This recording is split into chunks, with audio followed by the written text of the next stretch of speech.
Turkish President Recep Tayyip Erdoğan spoke to journalists on his flight en route to Turkey from Germany on Friday. President Erdoğan evaluated Turkey's foreign policy engagements and regional and global security challenges.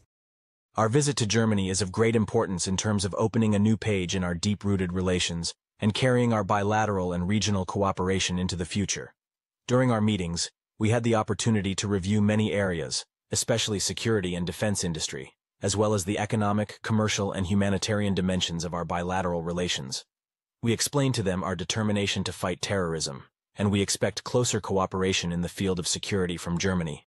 The bilateral relations between Turkey and Germany have experienced a problematic period over several issues. They have opposing views on Israel's war in Gaza and conflicting attitudes to Russia since the military operations in Ukraine. The Chancellor did not comment on whether they would give the Eurofighter or not. The United States did not provide the air defense systems it was supposed to provide, so we bought S-400 from Russia. We currently have S-400 systems. I hope we will continue on our way much stronger. We are on our way to becoming a country that produces and uses its own weapons. We are taking steps to permanently meet our needs for warplanes.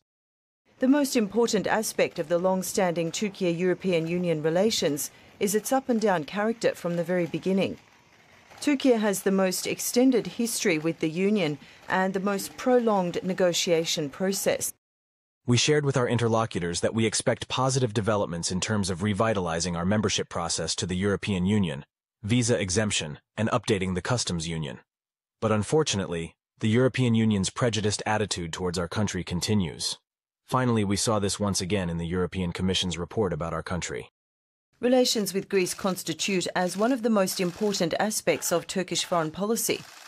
Several interrelated problems in the Aegean Sea and Mediterranean, however, exist between Turkey and Greece, most of which were inherited from the past and are yet to be resolved.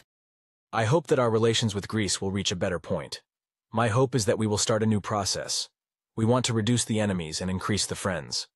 As two important and neighboring countries of the region, it is quite normal that our interests are in the same direction. We can resolve our differences of opinion on some issues by prioritizing dialogue. As regional countries, if we exclude third countries from the process, which approach the issue with a profit and market logic, we do not have a problem that we cannot solve.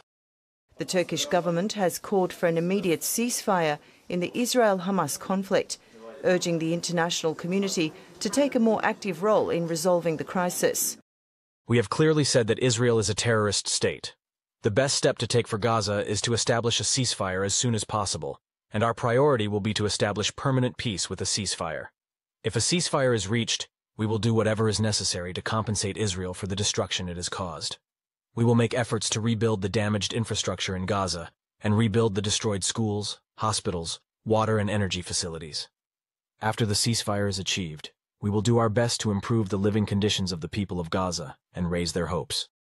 Turkey's stance on the Israeli offensive aligns with its broader foreign policy goals of promoting peace and stability in the Middle East and supporting the rights of Palestinians. Netanyahu is the one to go. Hopefully, Israel will be saved from him, and all the Jews of the world will be saved from him. Currently, 70% of the people in his own country are against Netanyahu. There is a lot of evidence for the Israeli government to be tried in the International Criminal Court. We will do our best to punish these crimes without prejudice. Even if everyone turns a blind eye to Israel's crimes, we will not. Israel's nuclear weapons must be inspected beyond doubt before it is too late. We will follow up on this. I call on the whole world to not give up on this.